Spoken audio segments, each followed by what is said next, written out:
다 같이 일어나셔서 하나님의 말씀 한 목소리로 읽겠습니다. 이사야서 24장 14절에서 23절까지의 말씀입니다. 구약성경 992페이지입니다. 14절, 15절, 16절 세 절만 읽겠습니다. 14절에서 16절 말씀을 다 같이 읽겠습니다.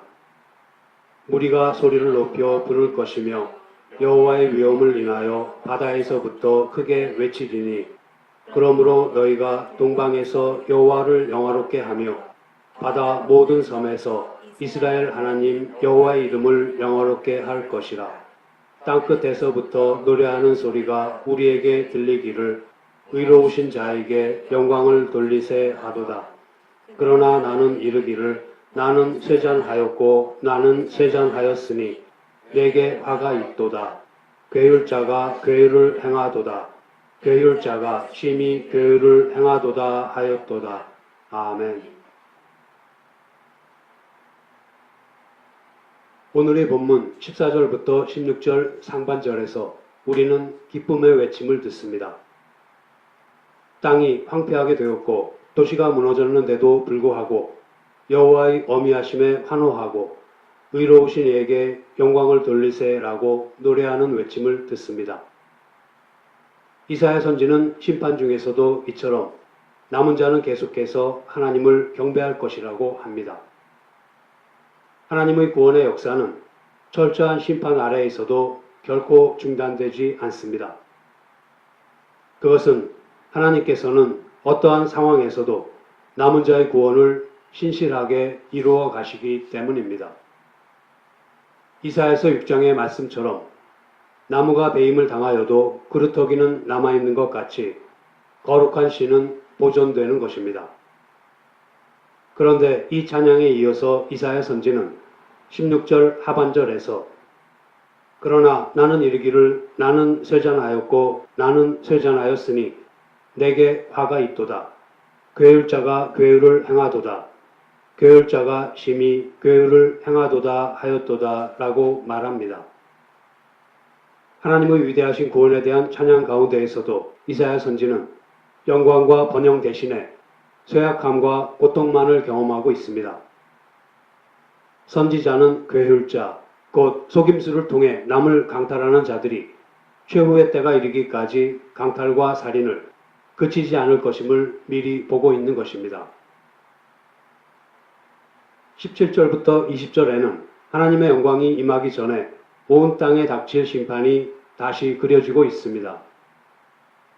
그 양상은 앞서 13절까지에서 이야기되었던 것보다 훨씬 더 심한 것입니다. 그것은 두려움과 함정과 올무, 그리고 홍수와 지진으로 나타나고 있습니다. 사냥꾼에게 쫓기게 되어 두려움에 떨면서 달아나던 사냥감은 사냥꾼이 길목에 설치해 놓은 함정에 빠지거나 올무에 걸리게 됩니다. 이것이 바로 하나님의 심판을 결코 피하지 못하는 인간의 모습입니다.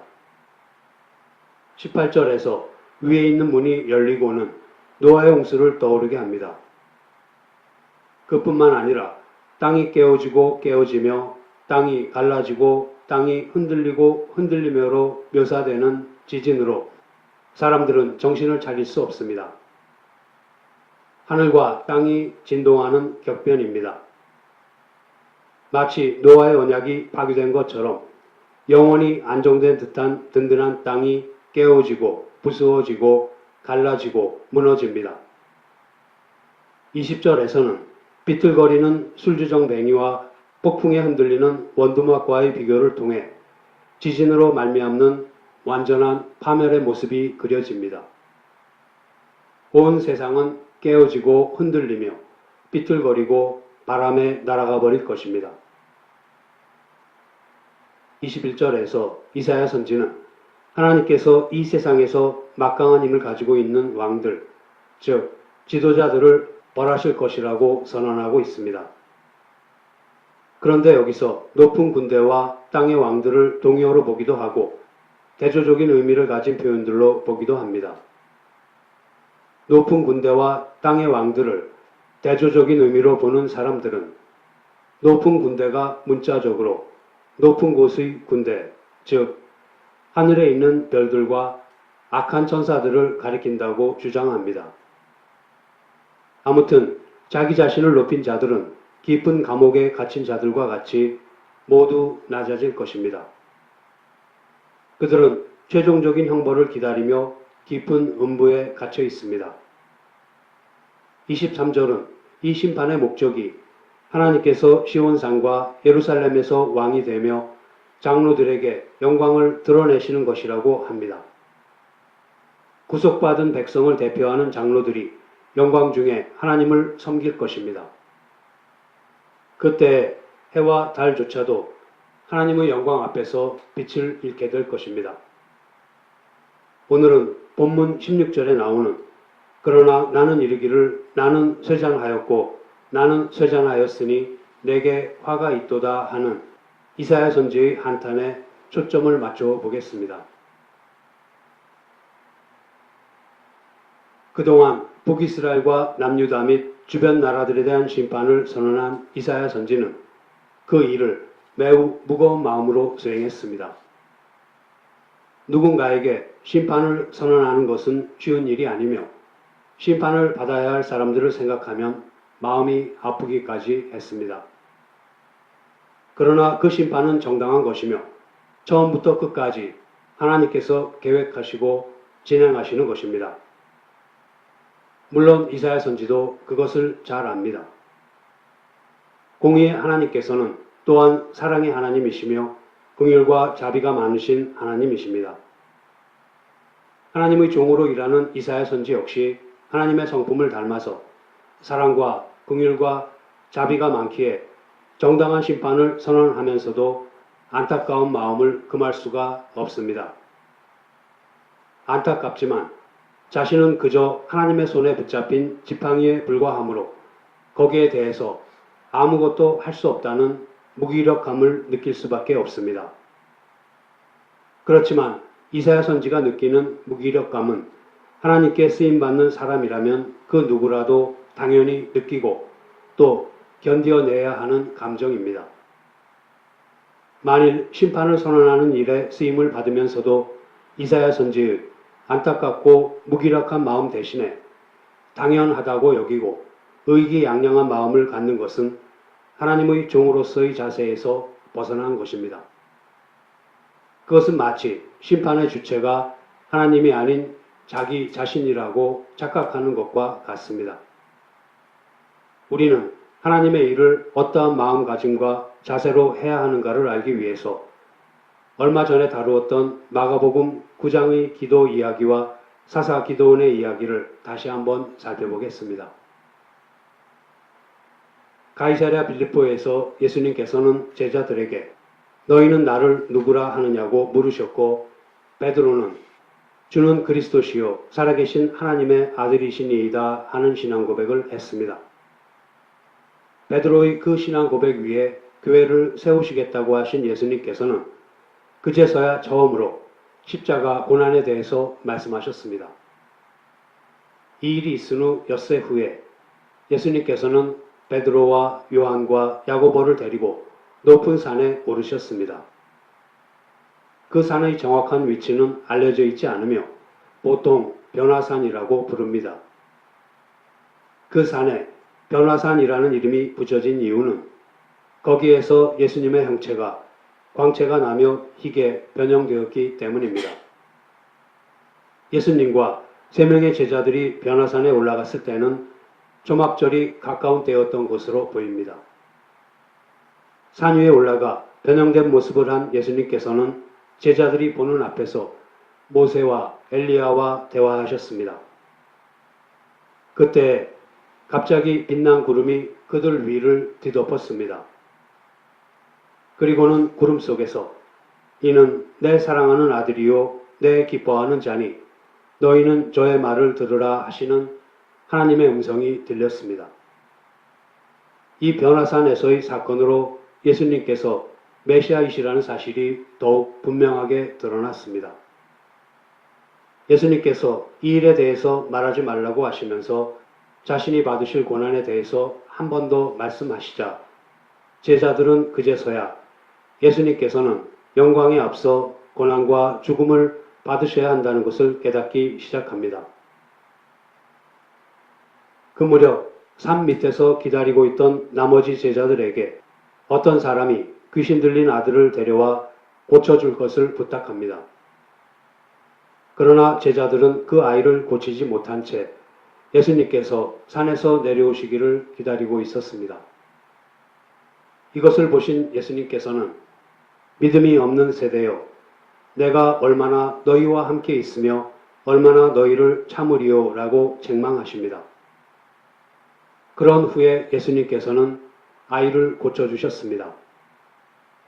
그러자 제자들은 이전에는 할 수 있었던 자기들이 왜 이번에는 고칠 수 없었는가를 묻습니다.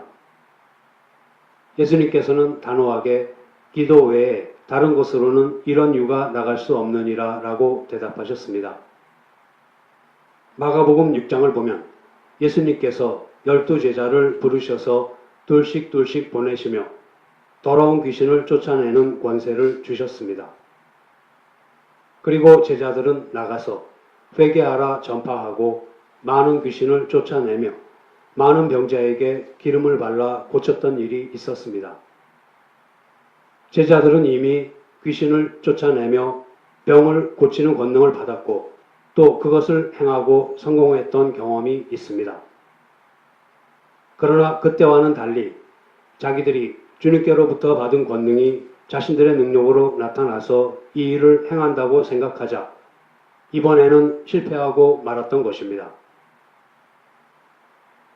여기서 우리가 분명히 알아야 할 것은 주님의 능력이 우리의 능력이 되어서 우리가 그 능력으로 무엇인가를 하는 것이 아니라 단지 주님의 능력이 우리를 통해서 나타나는 것뿐이라는 사실입니다.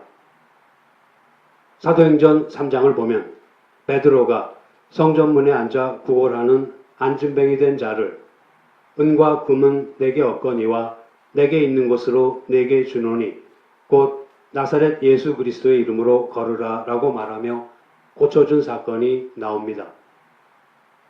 베드로와 요한은 자기들이 이 일을 행한 것이 아니라 예수님께서 자기들을 통해 친히 이 일을 하셨다고 말하고 있습니다.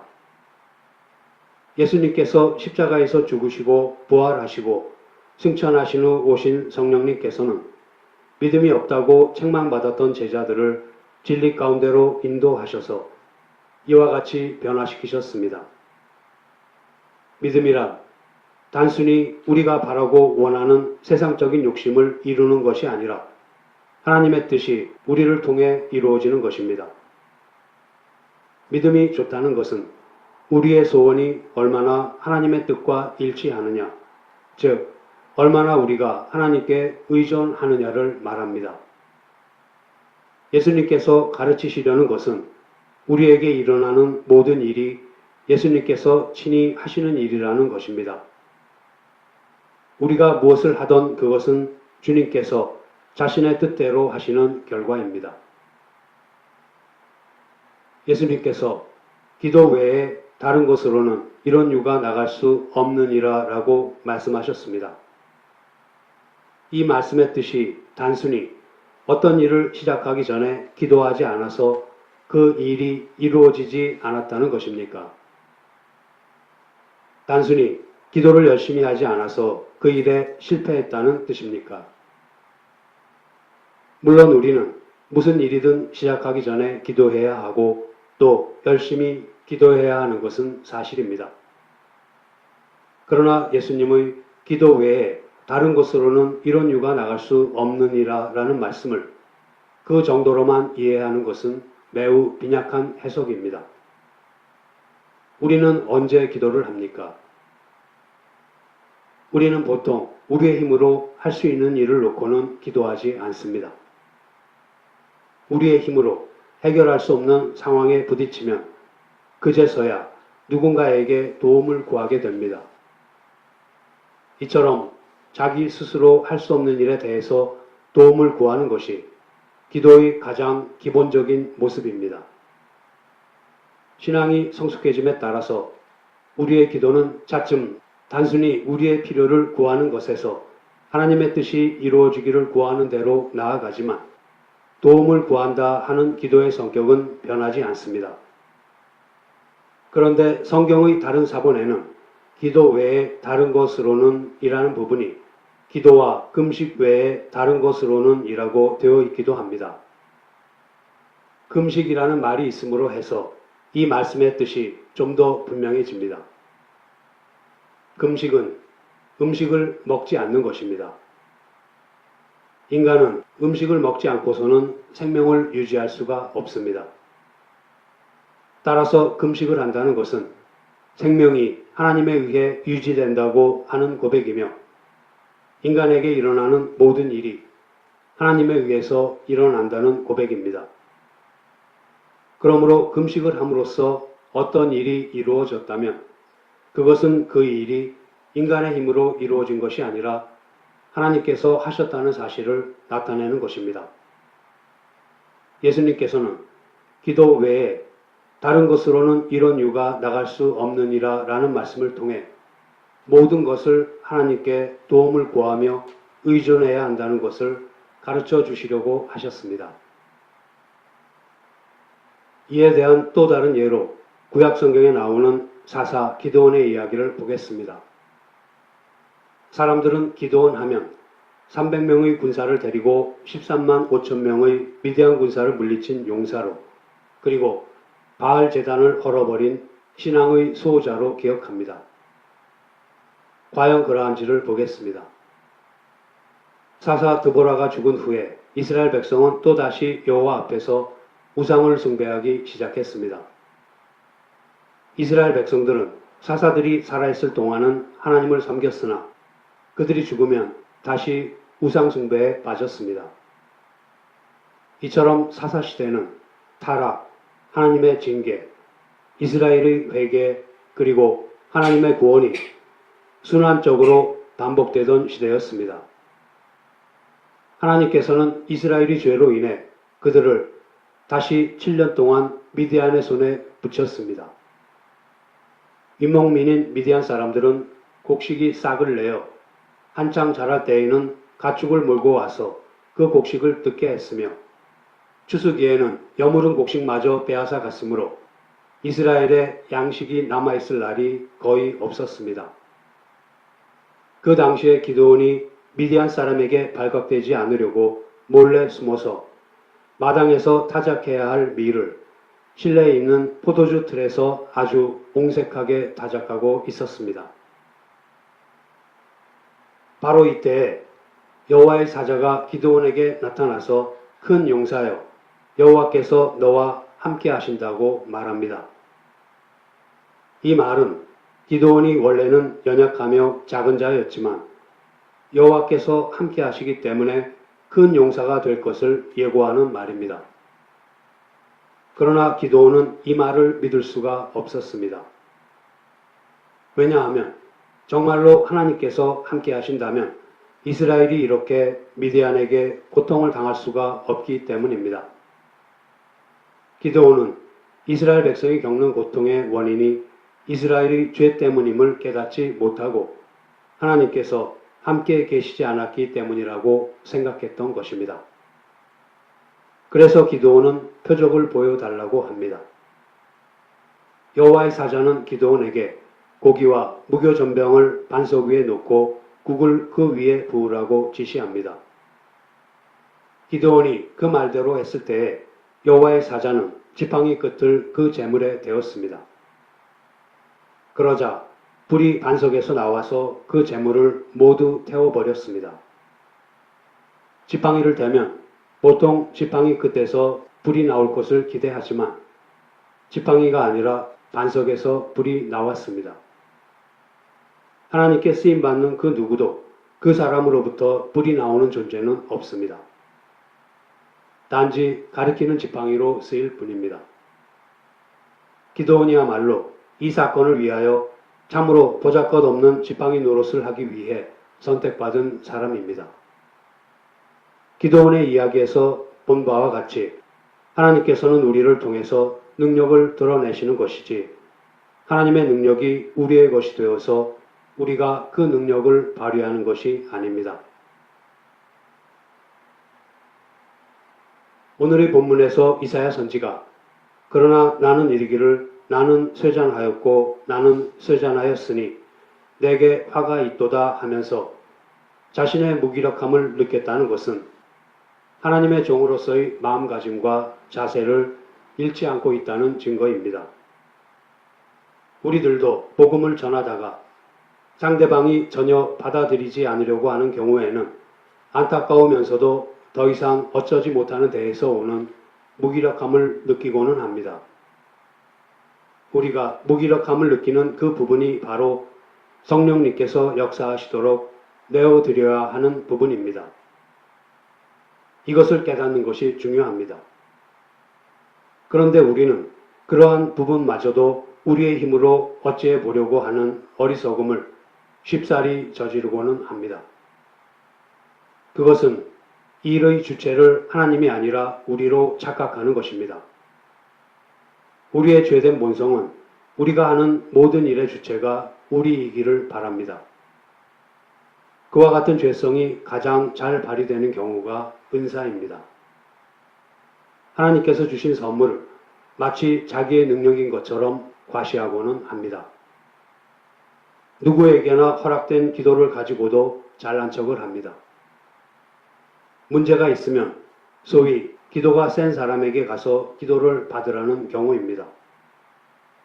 자기 자신의 사정을 가장 잘 알고 기도할 수 있는 사람은 바로 자기 자신입니다. 그 누가 어느 한 사람의 절실함을 대신할 수 있겠습니까? 물론 우리는 다른 사람을 위해서 기도해야 하지만 그 사람만큼 절실해 줄 수는 결코 없는 것입니다. 이처럼 주님의 종으로서의 자세를 잃으면 말씀 또한 잘못된 방향으로 이해하게 됩니다. 그뿐만 아니라 성경에 나오는 인물들도 소위 위인이나 영웅으로 보게 됩니다. 그렇게 함으로써 자신을 그들 위인이나 영웅에 대입시켜 대리만족을 얻으려고 하기 때문입니다. 그 가장 좋은 예가 바로 요셉입니다. 먼저 요셉의 생애를 아주 간단하게 보도록 하겠습니다. 요셉은 야곱이 노년에 라헬에게서 난 아들로서 여러 아들보다도 가장 깊이 사랑하여 채색 옷을 지어 입히기까지 했습니다. 이 채색 옷이라는 것은 장자, 곧 맏아들의 명분을 요셉에게 준다는 의미가 되며 결국 장자의 명분은 요셉에게로 돌아갑니다. 훗날 가나안 땅에 들어간 여호수아는 장자에게 주어지는 두 분깃을 요셉의 두 아들인 에브라임과 므낫세에게 주게 됩니다. 그러나 17세의 소년인 요셉은 형제들의 잘못을 아버지에게 고자질하며 또한 부모와 형제들이 요셉 자신에게 절을 하게 된다는 꿈을 꾼 것으로 형제들의 시기와 질투를 받게 됩니다. 결국 요셉은 형제들에 의해 은 20에 애굽으로 노예로 팔려가게 됩니다. 바로의 신하 시위대장 보디발은 노예로 팔려온 요셉을 가정총무를 삼고 자기 집과 모든 소유물을 주관하게 합니다. 그러던 중 보디발의 처가 동침하자고 유혹하는 것을 뿌리치고 도망하다가 오히려 겁탈하려 했다는 누명을 쓰고 왕의 죄수를 가두는 죽음의 감옥에 갇히게 됩니다. 그곳에서도 전옥이 옥중 죄수를 다 요셉의 손에 맡겨 처리하게 합니다. 여기서 애굽 왕의 술 맡은 자와 떡 굽는 자가 애굽 왕에게 범죄하여 요셉의 갇힌 감옥에 갇히게 되고 요셉은 그들의 꿈을 해몽하여 3일 후에 떡 굽는 자는 죽임을 당하고 술 맡은 자는 복직을 하게 됩니다. 만 2년 후에 애굽 왕 바로가 7소와 7 이삭의 이상한 꿈을 꾸나 애굽의 모든 술객과 박사들이 해석을 하지 못했습니다. 그때 술 맡은 관원장이 요셉을 기억하고 히브리 소년 요셉을 부르자 요셉이 바로 왕의 꿈이 7년간의 풍년과 흉년을 암시한다는 해석을 해 주었습니다. 그뿐만 아니라 7해 풍년 동안 곡식의 5분의 1을 저장하여 기근을 준비해야 한다는 대비책까지 말해주자 바로 왕은 자기의 인장 반지를 요셉의 손에 끼우고 애굽 총리로 임명하게 됩니다. 이때가 요셉의 나이 30세로 제사장 보디베라의 딸 아스날 사이에 장자 므낫세와 차남 에브라임을 낳게 됩니다. 가나안 땅에도 기근이 들게 되자 야곱이 곡식을 구하기 위해 아들들을 애굽으로 보냅니다. 곡식을 사러 애굽에 온 형제들을 만난 요셉은 나는 당신들의 아우 요셉이니 당신들이 애굽에 판 자라. 당신들이 나를 이곳에 팔았으므로 근심하지 마소서. 한탄하지 마소서. 하나님이 생명을 구원하시려고 나를 당신들 앞서 보내셨나이다 하며 형제들과의 회포를 풀면서 모든 것이 하나님의 섭리라고 증거합니다. 이윽고 야곱과 70명의 가족은 애굽의 좋은 땅 라암세스에 정착을 하게 되고 여호와 하나님의 언약대로 요셉이 애굽 땅에서 죽은 야곱을 가나안 땅 마므레 앞 막벨라밧 굴에 장사하고 돌아오게 됩니다. 요셉은 110세에 애굽에서 죽었습니다.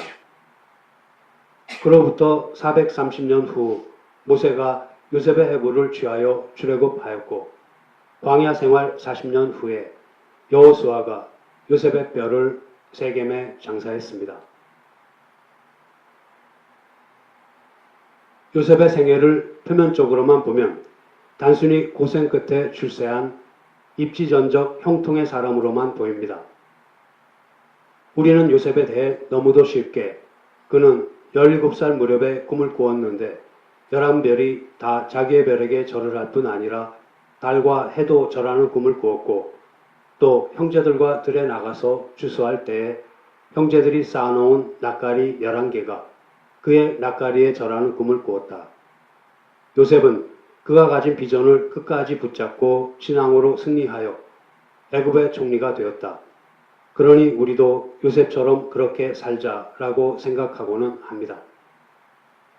그리고 12대장 보디발에게 팔려서 그 집에서 신임을 얻은 장면이나 감옥에 들어가서 그가 전옥의 신임을 얻는 장면을 보면 반드시 이런 말씀이 나옵니다. 하나님께서 그가 잡혀있는 곳의 주인에게 은혜를 입힘으로써 그가 형통하게 되었다. 그래서 우리는 이렇게 쉽게 생각합니다. 보라, 요셉이 신앙을 갖고 사니까 어느 곳에 가든지 하나님께서 형통하게 하셨다. 그런데 우리는 요셉이 감옥에 들어간 것도 형통케 한 것이고 팔려간 것도 형통케 한 것이라고까지 생각합니다. 그러나 그렇지 않습니다. 하나님께서는 요셉이 종으로 팔려간 다음에 형통하게 해주셨고 감옥에 끌려간 다음에 형통하게 해주십니다. 게다가 우리는 요셉이 종으로 사는 것과 또 감옥에서 사는 것이 다 평탄했을 것이라고 생각해 버리는 것입니다. 그것 역시 그렇지 않습니다. 시편 105편 16절에서 22절을 보면 그는 처음부터 마음과 성품이 온전한 인물이 아니며 말씀의 단련이 필요한 사람, 즉 다듬어지지 않은 평범한 인물이라는 것을 알 수 있습니다. 시편 105편 16절에서 22절 말씀입니다. 그가 또 기근을 불러 그 땅에 임하게 하여 그 의뢰하는 양식을 다 끊으셨도다. 한 사람을 앞서 보내셨음이요 요셉이 종으로 팔렸도다. 그 발이 착고에 상하며 그 몸이 쇠사슬에 매였으니 곧 여호와의 말씀이 응할 때까지라. 그 말씀이 저를 단련하였도다. 왕이 사람을 보내어 저를 방석함이요 열방의 통치자가 저로 자유케 하였도다. 저로 그 집의 주관자를 삼아 그 모든 소유를 관리케 하고 임의로 백관을 제어하며 지혜로 장로들을 교훈하게 하였도다. 요셉의 발이 착고에 상했다고 합니다. 얼마나 오랫동안 그가 묶여 있었는지 정확하게는 모릅니다. 대략 그의 종 생활과 그의 감옥 생활을 다 합쳐서 10년 이상 걸렸을 것이라고 짐작됩니다. 17세에 종으로 팔려서 30세에 총리가 될 때까지 13년이 걸렸으므로 그 사이에 대략 10년 정도는 험악한 세월을 고통 속에서 보냈을 것으로 보입니다. 여기서 그 발이 작고에 상하며 그 몸이 쇠사슬에 매었으니 곧 여호와의 말씀이 응할 때까지라 그 말씀이 저를 단련하였도다 라는 부분을 자칫 그 말씀이 저를 단련하였도다. 하나님을 믿고 있는 그 믿음, 그 말씀이 그로 하여금 인내하게 했다라는 뜻으로 해석하기 쉽습니다. 우리가 들었던 요셉에 관한 설교가 대부분 그랬습니다. 그러나 이것을 요셉은 그가 비전을 가지고 있어서 승리한 것도 아니고 신앙이 있어서 승리한 것도 아니며 할 수 없어서 버텨냈다고 생각해 볼 수도 있는 것입니다. 요셉이 갇혔던 당시의 애굽에 있는 감옥들은 지하 토굴이었다고 합니다. 1년 내내 햇빛 한 번 안 들어오는 곳에서 그는 쇠사슬에 묶여 있었습니다. 쇠사슬에 묶인 요셉이 무엇을 했겠습니까? 아마도 울부짖고 아우성을 쳤을 것입니다. 그러나 우리는 요셉은 그 모든 어려움을 믿음으로 이겨냈을 것이다 라고 생각하기 쉽습니다. 그러나 그 발이 작고에 상하며 그 몸이 쇠사슬에 매었으니 라고 합니다. 이 구절에서 몸은 히브리 원어로 혼이라는 뜻입니다. 곧 몸이 쇠사슬에 매어 있는 것이 아니라 그의 혼이 쇠사슬에 매인 것입니다. 지금 요셉이 겉으로는 고난을 당하고 있지만 속으로는 신앙의 튼튼한 기초 위에 서서 담대히 그 어려움을 이기고 있다고 단정해서는 안 됩니다. 그는 혼이 나가 있습니다. 혼이 쇠사슬에 매여 있습니다. 정신이 없는 것입니다. 이것을 직역을 하면 쇠사슬이 혼을 꿰뚫었다입니다. 손은 코만 꿰어놔도 꼼짝을 못합니다. 어린아이에게도 끌려갑니다. 사람은 어떻게 해야 하나님의 손에 끌려가는가 하면 고삐를 혼에다 맨다라고 성경은 말하고 있습니다. 시편 105편 16절에서 22절의 말씀대로 요셉의 꿈의 실현은 연단과 환난의 세월을 통해서 이루어진 것입니다. 이 말은 단순히 육신적 고생만 시켰다는 뜻이 아니라 그 같은 환난을 통하여 택한 백성의 영혼의 속사람을 성장시키는 것입니다. 육체적 삶의 고통을 통해서 하나님의 말씀이 응하게 되기 때문입니다. 즉 그리스도의 본체의 형상으로 자라가는 것입니다.